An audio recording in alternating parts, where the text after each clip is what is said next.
최근에 인도 노스 센티넬 섬이라는 곳에 미국인 선교사가 차우라는 선교사가 들어갔다가 원주민이 쏜 화살에 맞아서 사망하는 사건이 있었습니다.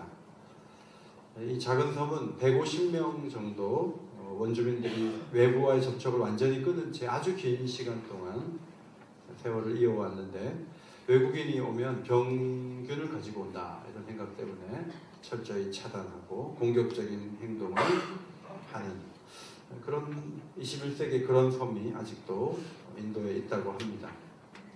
예수님이 유대인으로 오셨는데 로마의 지배하에 있었던 그 시대에 많은 유대인들은 타인종과 얘기하지 않고 다른 외국인들과 말하지 않고 자기들만의 세계 속에 살고자 했기 때문에 사마리아 땅의 수가성에 가셨을 때 물을 좀 달라 했더니 그 여성이 하는 말이, 당신은 유대인으로서 어찌하여 사마리아에 있는 나에게 물을 달라고 하십니까? 유대인이 말을 걸고 뭘 부탁을 하는 일이 없기 때문에 여인은 참 이상하다는 생각을 가지고 이야기를 했던 것이죠. 유대인의 이 배타성은 아브라함 때로부터 다윗 왕조에 이어오면서 계속 배타적이었는가 했을 때 그렇지는 않았던 것 같아요. 원래는 배타적이 아니었는데 종교가 변형되면서 배타성을 갖게 됐고 또 이론적인 것들을 무장했던 것으로 생각을 합니다. 왜냐하면 다윗 왕조의 두 번째 왕 솔로몬이 왕이 됐을 때 성전 건축을 했는데, 이 성전 건축에 외국의 자료들이 막 들어오고 외국의 기술자들이 와서 움직였던 거예요. 그래서 이 성전을 외국인의 손으로 만든 부분들이 있었기 때문에 굉장히 개방적인 그런 모습을 가진 것을 우리가 발견하게 됩니다.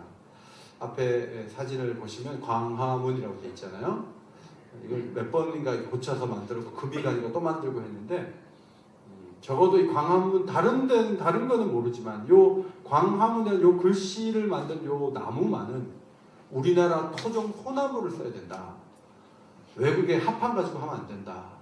이제 21세기에 우리도 우리 것에 대한 집착을 이렇게 하는데, 성전을 짓는데 그 3000년 전에 성전을 짓는데 외국 자재를 쓰고 외국 기술자가 들어와서 그걸 만들었다는 것은 굉장히 대단한 그런 관점을 가지고 있었다.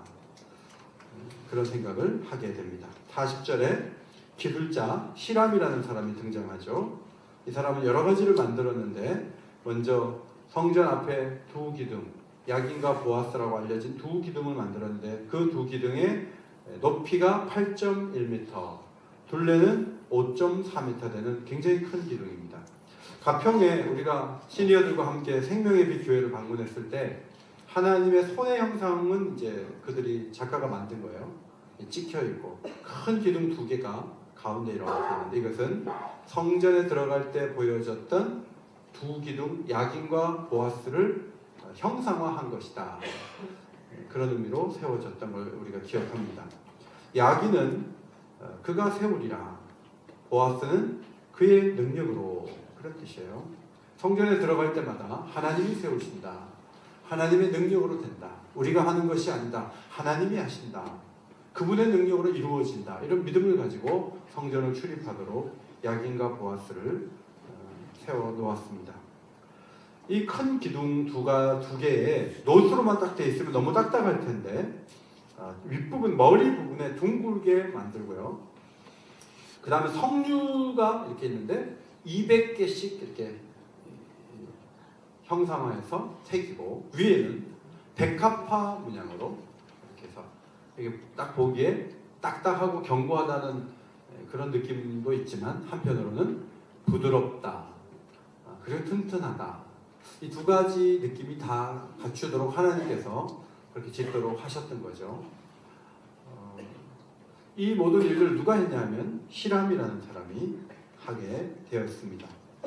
히람은 놋을 녹여서 놋바다, 이 너무 이게 큰 대야이기 때문에 더 씨라고 해서 놋바다, 바다같이 넓다 이렇게 해가지고 지름이 4.5m, 높이가 2.3m, 둘레가 13.5m 되는 거대한 대야를 만들었는데, 밑에는 12소가 있는데 3마리씩 동서남북을 향해서 이렇게 있고 이 대야를 떠받치고 있는 거죠. 이 안에 담겨있는 물의 양은 40톤이나 됐어요. 제사장의 몸을 청결하고 제물을 씻는 그런 일을 하는 이 놋바다. 이 놋바다는 그리스도를 통해 누구든지 정결하게 될 수 있다. 그것을 상징하는 도구였는데 유대인이 아니라 외국인 히람에 의해서 만들어졌다는 것이 중요합니다. 그 다음에 놋받침 수레 10개가 있습니다. 보시는 대로 이 물두멍이 있는데 그런 것이 10개가 있거든요. 그런데 그냥 단순히 튼튼하게 나르면 되는 게 아니라 이 수레는 사자와 소와 그룹의 형상을 또 새겨요. 굉장히 우아하고 멋있죠. 그리고 바퀴 4개를 달고 축이 2개가 돼서 2톤을 받칠 수 있는 그런 수레가 히람에 의해서 제작이 되는데 10개나 이렇게 만들었습니다. 히람은 솥과 부삭과 대접을 만들었는데 솥은 재를 쓸어 담는 통이고 부삭은 제단에서 재를 제거하는 삽이고 대접은 제물의 피를 담는 용기였는데 히람이 이 모든 일들을 완성을 하였습니다. 45절에 보니까 히람이 솔로몬 왕을 위하여 여호와의 성전의 이 모든 것을 빛난 놋으로 만드니라. 놋에 관한 히람을 따라올 사람이 없었던 것 같습니다. 아주 정교하고도 튼튼하게 잘 만들었습니다. 히람이 뭔가 했다는 것을 지금 역사가가 적고 있어요. 성령의 감동 속에 적고 있는 거죠. 히람이 참 중요한 일을 했구나. 우리가 이제 그것을 통해서 성경을 보면서 깨닫게 되는데 이제 51절에 보면 히람도 일을 끝냈지만 전체적으로 책임자는 솔로몬이기 때문에 솔로몬이 여호와의 성전을 위하여 만드는 모든 일을 마쳤다. 그래서 이 성전은 히람과 솔로몬의 성전이라고 하지 않고 솔로몬 성전이다. 이렇게 이야기하는 거죠. 사실 여러분 성전을 세우는 과정을 쭉 보면은 이 나무를 베고 나르는 일꾼이 3만 명이었어요. 그런데 10,000명은 일을 하고 20,000명이 시집에서 쉬면 그 다음 또 10,000명이 투입돼서 한 달 또 일해요. 여러분 큰 그 백향목을 뭐 자동차 실어 나르는 게 아니고 그거를 막 메고 오듯이 해가지고 가지고 오는 거잖아요. 그러니까 얼마나 고생을 했겠어요. 증분이 7만 명, 돌을 뜨는 사람이 8만 명. 7년 동안 사실 많은 사람들이 일을 했던 것이죠. 그래서 솔로몬 성전이라고 하지만 알고 보면 많은 백성들이 땀을 흘렸고 외국인들도 와서 도와줬고 또 두로라는 나라에서 적극적으로 재료를 공급했고 히람이라는 사람도 애를 많이 썼어요. 그러나 이 성전은 솔로몬 성전이에요. 그런데 솔로몬이 하나님 앞에 다 봉헌을 하면서 마지막에 완료하고 봉헌 기도를 드릴 때 하나님 제가 7년 동안 애써서 했죠? 제가 잘했죠? 이렇게 기도하지 않고 솔로몬이 참 은혜로운 기도를 했는데 8장 24절이에요. 앞에 보시고 같이 읽겠습니다. 시작! 주께서 주의 종 내 아버지 다윗에게 하신 말씀을 지키사 주의 입으로 말씀하신 것을 손으로 이루시니 오늘과 같으니이다. 누구 손으로 한 거예요? 솔로몬의 손이에요? 여기 손은 하나님의 손이에요? 하나님의 손이에요. 하나님, 성전이 완공됐어요. 아버지에게 말씀하신 그대로 됐는데요. 이거 하나님이 하신 거예요. 이렇게 솔로몬이 고백을 했다는 것. 그래서 참 소중하고 아름답다. 그런 생각을 하게 됩니다. 예수님도 우리가 일을 열심히 한 다음에 이런 고백을 하기를 원하시죠. 누가복음 17장 10절입니다. 한 번 더 읽겠습니다. 시작! 이와 같이 너희도 명령받은 것을 다 행한 후에 이르기를 우리는 무익한 종이라 우리가 하여야 할 일을 한 것뿐이라 할지니라. 많은 일을 하는 종이지만 이거 어떻게 이렇게 수고를 했냐고 하면 마땅히 해야 될 일을 한 것이고 우리는 무익한 종입니다. 결국 하나님이 하셨습니다. 그런 고백을 하는 것이 마땅하고 아름답다는 첫 번째 교훈을 마음에 새기기를 원합니다. 그 다음에 이 히람이라는 기술자를 좀 데려오는 데 있어서 부담스러운 부분이 있었지만 솔로몬은 부담을 느끼지 않았던 것입니다. 7장 14절에 보면 이 히람은 납달리 지파 과부의 아들이요. 아버지가 일찍 돌아가신 것 같은데 어머니는 유대인입니다. 그런데 아버지가 두로 사람이었어요. 롯세 대장장이라. 아버지가 돌아가시니까 예수님처럼 빨리 아버지의 기술을 전수해서 움직였던 것 같아요. 그래서 롯에 관한 일에 대해서 지혜와 총명과 재능을 구비한 사람으로서 솔로몬 왕에게 와서 그 모든 공사를 했다고 기록되어 있습니다. 예수님 당시로 말하면 사마리아인처럼 50%만 유대인이었어요. 이 사람은 온전한 유대인이 아니었습니다. 그러면 솔로몬의 그 주문하는 도구들은 성전에 굉장히 중요한 도구들이에요. 죄를 씻는 것과 관련된 도구들이에요. 예수님 당시로 보면 막 다 시비 붙었을 거예요. 어떻게 이방인이 그런 걸 만드냐고 그랬을 거예요.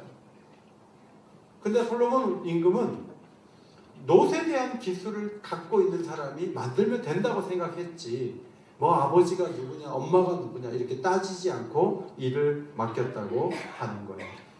여러분, 열왕기서를 쓰는 역사가가 다른 책임자도 많은데 왜 롯을 만드는 히람에 대해서 이렇게 자세하게 많이 기록했을까? 뭐 나무를 베어오는 것도 있고 돌을 떠내는 것도 있고 이따가 볼 그 금을 만드는 그런 부분도 있는데 왜 솔로몬은, 왜 하나님께서는 이 역사가를 통해서 히람에 대해서 집중해서 기록했을까? 이런 질문을 해볼 필요가 있어요. 다른 부분은 책임자들이 거론이 거의 안 되는데 히람에 대해서는 왜 자꾸 얘기를 하는 것일까? 그것은 성전을 지을 때 이방인의 손으로도 지었다는 거예요.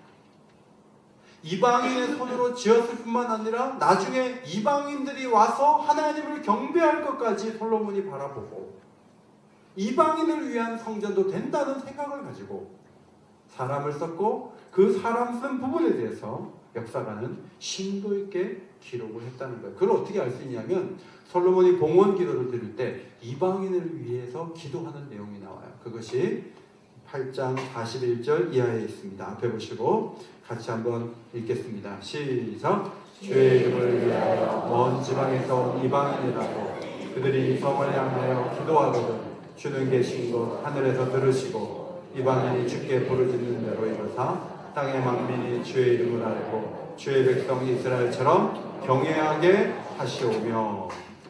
땅의 만민이 주의 이름을 알고 주의 백성 이스라엘처럼 경외하는 성전이 되기를 원합니다. 그런 관점에서 이방인의 손으로 거룩한 도구를 만들어도 아무 문제가 없다. 솔로몬은 그렇게 보았던 것이죠. 바울이 전도를 나갔다가 디모데라는 일꾼을 하나 발굴했는데 그 디모데는 이 히람하고 비슷해요. 어머니는 믿는 유대 여자고 아버지는 헬라인이었어요. 그런데 이 사람은 칭찬받는 사람이에요. 칭찬을 받지만 온전한 유대인이 아니기 때문에 내가 쓰기에 합당하지 않다 이렇게 여기지 않고 바울은 관계없다. 복음을 위해서 순수한 혈통이 아니어도 괜찮다. 이런 생각으로 디모데를 등용을 했던 것이죠. 예수님은 어부들을 부르셔서 제자를 삼으실 때 그 직업에 대해서 전혀 개의치 않으셨습니다. 오히려 나를 따라와라. 내가 너희를 사람 낚는 어부가 되게 하리라. 너희가 지금 물고기 잡고 있지만 사람을 낚는 사람이 될 거야. 이런 비전을 주시고 끌어갔어요. 보통 사람 같으면 아유 어부 출신이 무슨 큰일을 하겠어. 이렇게 생각할 텐데 예수님은 오히려 사람 낚는 어부가 될 수 있다 하고 베드로가 설교했을 때 한 번에 3,000명이 회개하고 세례받는 놀라운 역사를 일으켜 주셨죠. 세리였다가 부름받은 레위의 그 직업도 문제 삼지 않으시죠? 그 레위는 세금 계산하는 그 머리를 가지고 마태복음에 예수님의 그 계보, 족보를 14대씩 딱딱 끊어가지고 아주 잘 배열하면서 마태복음을 치밀하게 적어서 우리가 신약 성경을 볼 때 세리가 쓴 책을 가장 먼저 보게 하신 거예요. 세리라는 직업도 문제가 안 돼요. 솔로몬의 그 사람 씀, 바울과 예수 그리스도의 사람을 불러서 하나님 나라 일을 함에 있어서 외적인 배경이나 어떤 혈통이나 육정이나 사람의 뜻이 중요하지 않고 하나님이 주신 은사를 가지고 하나님 주신 힘을 가지고 얼마든지 일할 수 있도록 길을 열어 놓았죠. 요한복음 1장 13절 쉬운 성경인데 한번 앞에 보시고 큰 소리로 읽겠습니다. 시작. 좋은 가문에 태어난 사람들만 하나님의 자녀가 되는 것이 아닙니다. 또한 어떤 사람들의 계획이나 바람에 의해서 그리고 그들의 조상으로 말미암아 하나님의 자녀가 된 것도 아닙니다. 다만 그들은 하나님 자신이 그들의 아버지라는 사실 때문에 하나님의 자녀가 된 것입니다.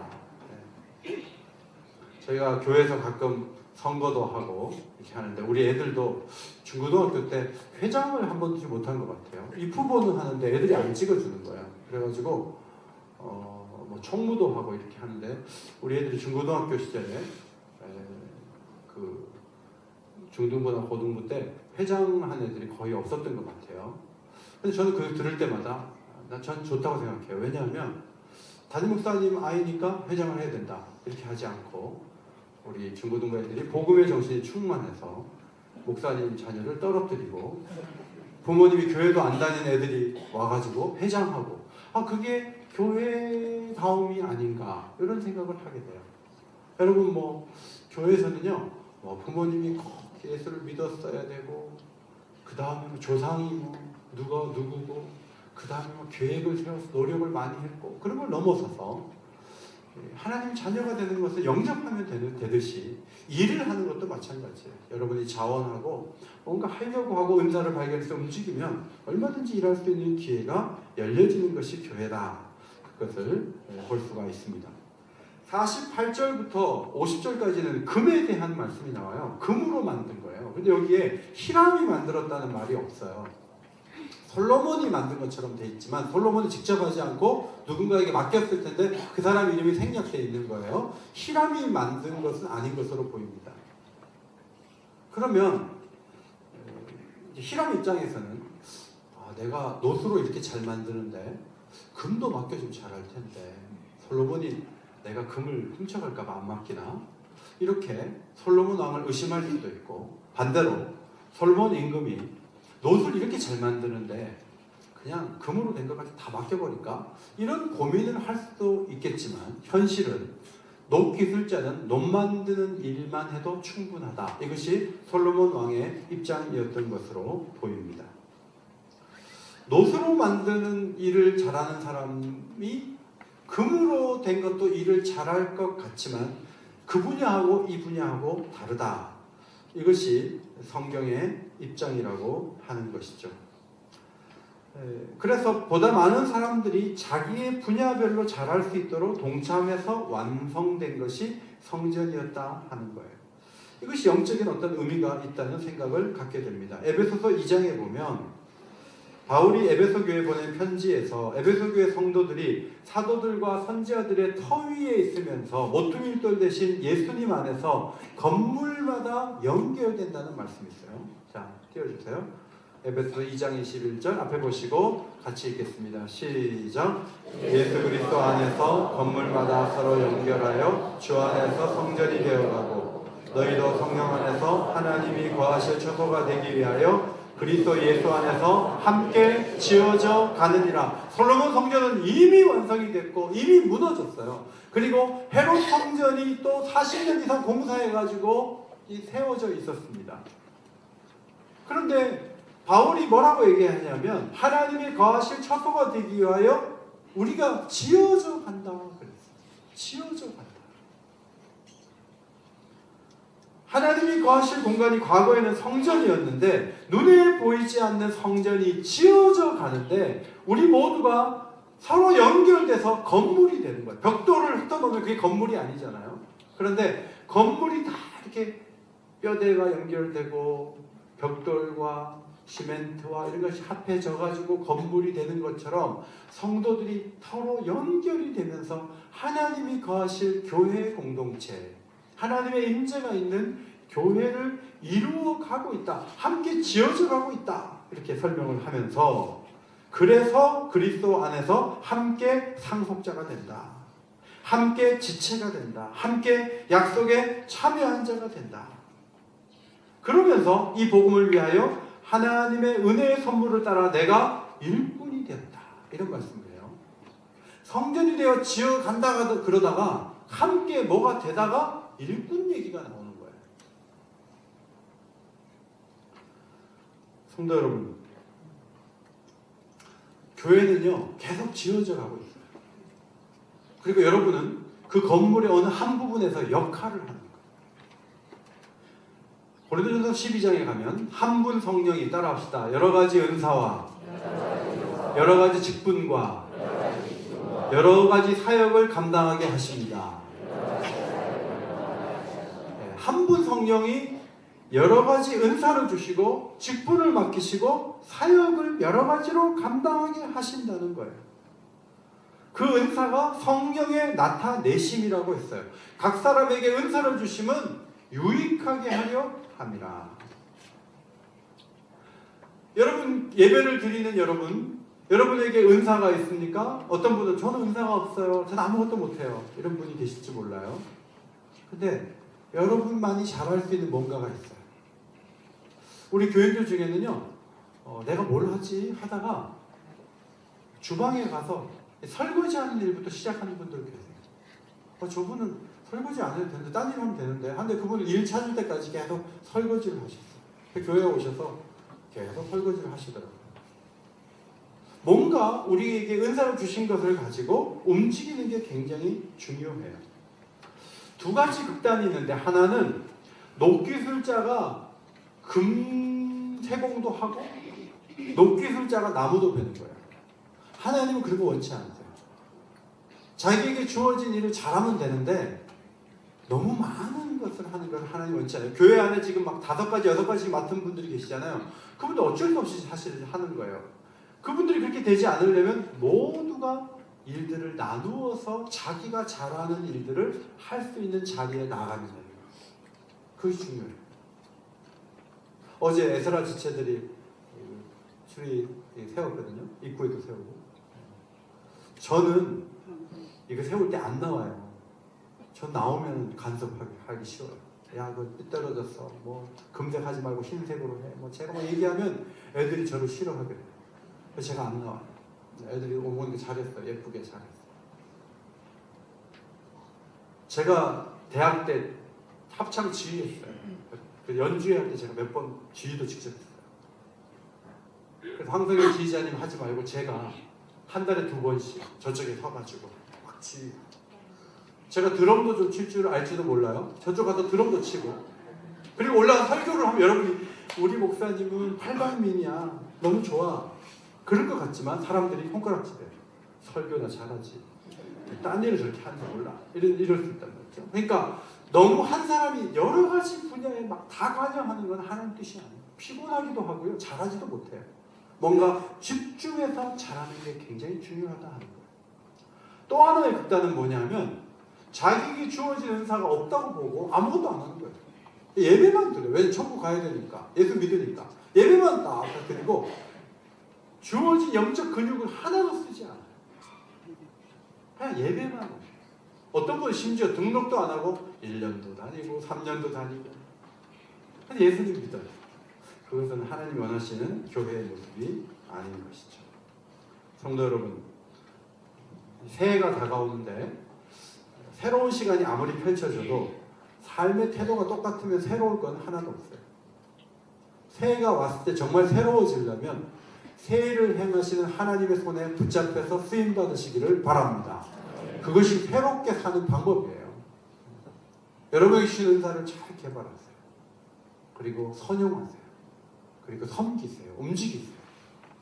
그러면 하나님이 기뻐하는 교회, 풍성한 교회를 이룰 수 있다는 것이죠.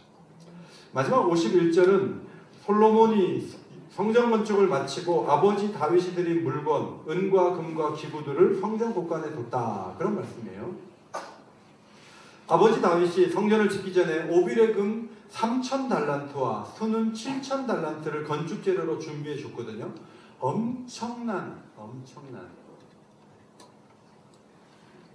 금액에 해당되는 금과 은을 또 전리품을 주었습니다. 그러면서도 아까워하지 않고 솔로몬 하나님 앞에서 다윗이 이렇게 기도했어요. 나와 내 백성이 무엇이기에 이처럼 즐거운 마음으로 드릴 힘이 있었나이까. 모든 것이 주께로 말미암아 싸우니 우리가 주의 손에서 받은 것으로 주께 드렸을 뿐입니다. 그리고 기도하면서 내 아들 솔로몬에게 지혜를 주셔서 성전 건축 잘하게 해주십시오 하고 기도했는데 솔로몬이 건축을 끝냈어요. 아버지가 기도한 대로 다 했어요. 그러면 이제 솔로몬이 보기에 이제 새로운 것들이 다 들어왔단 말이에요. 성막에서 쓰는 게 아니고 새로운 성전을 위한 도구들이, 기둥도 세워지고 물두멍도 만들고 높바다도 만들고 또 여러가지 부삽도 만들고 수레도 만들고 해가지고 새로운 도구들이 다 들어서는데 아버지가 준 그 진귀한 것들, 오래된 것들을 곳간에 두는 거예요. 물론 귀한 것이니까 뒀겠지만 마음속에 나는 무조건 새 걸 좋아해야 하고 옛날 걸 다 버리지 않고, 특별히 8장 1절부터 나오는 언약궤, 400년 이상 된 언약궤를 그대로 가지고 들어와서 지성소에 들어가죠. 언약궤도 내가 만들겠어 하면 안 돼요. 거기에 중요한 세 가지, 만나 항아리, 십계명 돌비, 아론의 지팡이, 이 세 가지는 새롭게 만들 수 있는 것도 아니에요. 그거는 그대로 하나님 앞에 지성소로 갖고 가서 예배에 사용하는 거죠. 그건 제작을 다시 하는 게 아닌 거예요. 그러니까 성전 안에는 세 가지 성격의 것이 있어요. 하나는 성전, 솔로몬이 만든 성전과 성전 기구, 그 다음 모세 때로부터 온 400년이 더 된 언약궤, 그리고 아버지가 준 금은과 기구들, 이런 걸 곳간에 두면서 이 세 가지가 어우러져서 성전, 풍성한 성전이 되었다 하는 것입니다. 저희도 리모델링을 할 때 다 새 것으로 만들었어요. 벽도가 바르고 막 다 새롭게 했어요. 그런데 이 올개는 오래 쓰는 거잖아요. 올개는 그대로 사용하고, 저 피아노도 우리 리모델링 하기 전에 거 그대로 사용을 했는데 팀파니는 임직식하고 이렇게 들어온 거예요. 그러니까 새로운 것과 옛 것이 조화가 되고, 여러분 의자 전부 새롭게 다 넣었지만 저 뒤에 있는 의자 있죠. 제 뒤에 중층 전부 그 의자들 전부 옛날에 있던 거 리폼해가지고 덮어 씌워가지고 같이 배열해서 신구의 조화가 있어요. 그래서 새로운 거 좋은 사람들은 요 밑에 내려가서 옛날 거 좋은 사람들은 옛날 의자에, 사실 체구가 옛날에 작아가지고 등받이가 조금 더 올라가야 되는데 막 허리 중간밖에 안 오지만 나는 옛 것이 좋아 그러면서 거기에 이제 앉아 있는 거죠. 찬양대 의자도 옛 것이죠.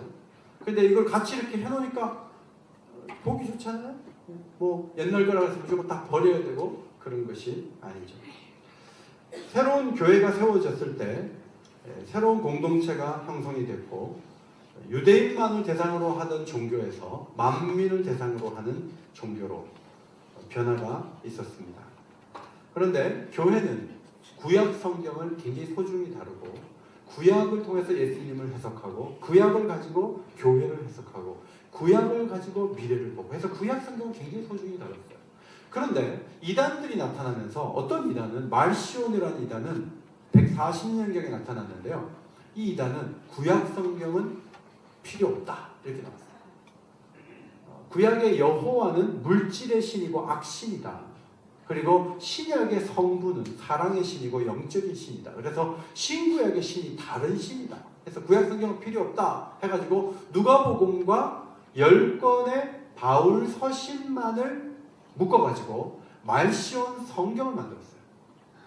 우리 전통적인 종교가, 이 기독교가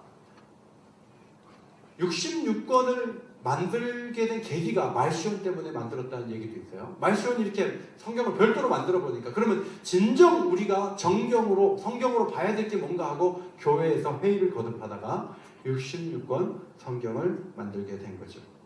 구약을 버리고 극단적으로 가다 보니까 금욕주의가 너무 강해져서 결혼하면 나쁜 거예요. 결혼 제도를 부인하는 거예요. 그러다가 이단으로 정제되었습니다. 솔로몬은 옛날 것은 다 버린다. 언약궤 버리자. 아버지 준 거 다 버리자. 이렇게 하지 않고 자신이 만든 그 도구들과 언약궤와 아버지가 남긴 것들을 조화롭게 성전에 두는 그런 지혜를 보여주었습니다. 예루살렘 교회도 새로운 일을 계속했죠. 안식 후 첫날 모였죠. 또 유대교가 꿈도 못 꾸는 구제와 이웃 사랑에 대한 실천, 또 이방인들에게 할례를 강요하지 않기로 하는 것, 이런 거 하지만 우상에게 바쳐진 재물 먹지 말라, 피, 목매어 죽인 것, 음행, 이런 것은 멀리 해야 된다라고 나름대로의 전통을 이어간 모습을 사도행전 15장에서 발견할 수가 있습니다. 바울은 로마서에서 이스라엘 사람들에게 양자됨과 영광과 언약들과 율법을 세우신 것과 예배와 약속이 있다 그랬어요. 이스라엘 사람들은 굉장히 축복받은 사람들이고 그들이 갖고 있는 영광은 이런 것들이 있다라고 얘기를 하면서 9장 6절에 하나님 말씀이 폐하여진 것 같지 않도다 그랬어요. 신약이 됐으니까 율법 필요 없다, 예배 필요 없다, 약속 필요 없다, 그게 아니고요. 이스라엘만이 갖고 있었던 이 진귀한 보석 같은 것들이 새로운 이스라엘인 모든 예수 믿는 사람들이 다 누릴 수 있는 율법이 됐고 예배가 됐고 약속이 됐다 하고, 누리는 이 대상이 달라졌을 뿐이지 그 누렸던 축복들이 사라지거나 없애야 될 것이 아니다, 그런 관점에서 해석한 것을 볼 수가 있습니다. 여러분, 캐톨릭 교회가 부패했을 때 성경으로 돌아가자는 운동이 일어났는데, 캐톨릭 교회는 교황 중심의 정치 체계를 가졌는데 아무래도 혼자 뭘 결정하고 막 판단하다 보니까 무리한 때가 참 많아요. 교황제도 문제가 있다. 그 다음 성경에 마리아를 숭배하거나 성인 숭배할 만한 아무런 이유와 근거가 없는데 캐톨릭 교회가 잘못된 전통을 갖고 있다, 이렇게 봤죠. 그리고 연옥도 성경에 근거가 없다. 그 다음에 성경이 72권 되는 것도 우리는 동의하지 않죠. 특별히 캐톨릭 교회는 성례식이 7개가 있어요. 다양한 이런 성례가 있는데 우리 개신교가 형성이 됐을 때 이런 7성례를 다 버리자 하지 않고 성경을 가지고 여기에 근거가 있는 게 뭐냐, 이게 두 가지 찾았어요. 하나가 세례고 또 하나는 성찬이에요. 세례와 성찬은 기독교의 핵심이라는 거예요. 이걸 버리면 안 된다는 거예요. 그래서 개신교는 새로운 것을 계속 리폼하고 있지만 하나님 주신 이 복음의 정신과 십자가의 은혜를 강력하게 붙들고 이것은 타협하지 않는 거예요. 뭐 타종교에도 구원이 있다. 여러분, 뭐 어떤 사람 그리로 가지만 그렇지 않아요. 예수님을 믿지 않고는 구원이 없어요. 예수를 믿음으로만 죄 씻음을 받을 수 있고 하나님의 자녀가 될 줄 믿습니다. 이 진리는 강하게 붙드는 거예요. 그러나 바꿀 수 있는 것들은 바꾸는 거예요. 여러 가지 제도도 바꾸고 도전도 하고 새롭게 할 수 있는 것은 얼마든지 할 수 있는 것이죠. 이 솔로몬 성전 건축 과정을 통해 3가지를 말씀을 드렸어요. 외국인도 힘을 모아서 성전을 건축했고 솔로몬이 책임지고 완공을 했지만 결국 일을 이루신 분은 하나님이시다. 이 고백을 성전 속에서 발견하게 됩니다. 저나 여러분이나 뭔가 열심히 하고 우리가 업적을 쌓고 역사를 남깁니다. 그러나 그 중심에 늘 하나님이 하셨다는 생각이 작동하고 하나님께 영광을 올리시기를 바랍니다. 여러분, 자녀들 너무 잘 큰 분들이 있잖아요. 아유, 어떻게 잘 키우셨어요? 그러면 제가 교육관이 좀 추천합니다, 이러지 마시고 하나님이 도우셨습니다. 그렇게 고백하시기를 바랍니다. 오늘 찬양대가 좀 잔잔하면서도 너무 찬양을 잘했고 은혜로운 찬양을 너무 잘하셨어요. 어떻게 이렇게 찬양을 잘하셨어요? 그럼 찬양대는 지휘자가 참 좋아요, 이렇게도 말할 수 있지만, 물론 지휘자 훌륭하지만 하나님께서 찬양할 때, 연습할 때 우리를 붙드셨습니다. 하나님이 도우셨습니다. 모든 부분에서 하나님께서 하셨다고 고백하는 아름다운 교회가 되어지기를 간절히 소원합니다. 또 우리 교회는 계속 지어져 가고 있어요. 그래서 내년도에 더 좋은 교회가 되면 좋겠는데, 교인도 좀 많이 오면 좋겠지만 우선 계신 분들이 자기가 할 수 있는 일을 좀 찾아보세요. 그리고 그 일을 가지고 은사를 가지고 잘 섬기는 것. 그런 교회는 더 풍성해질 수 있다고 하는 것이죠. 3번째로, 교회는 계속 도전해야 되지만 본질적인 것을 강하게 붙들어야 돼요. 더 복음을 붙들고 복음의 정신을 따라가고, 그러나 늘 같은 모습으로 가면 안 돼요. 달라져야 돼요. 새로워져야 돼요. 그런 부분에서 좋은 열매를 맺어갈 수 있는 성도들이 다 되시기를 예수의 이름으로 축원합니다. 축원합니다.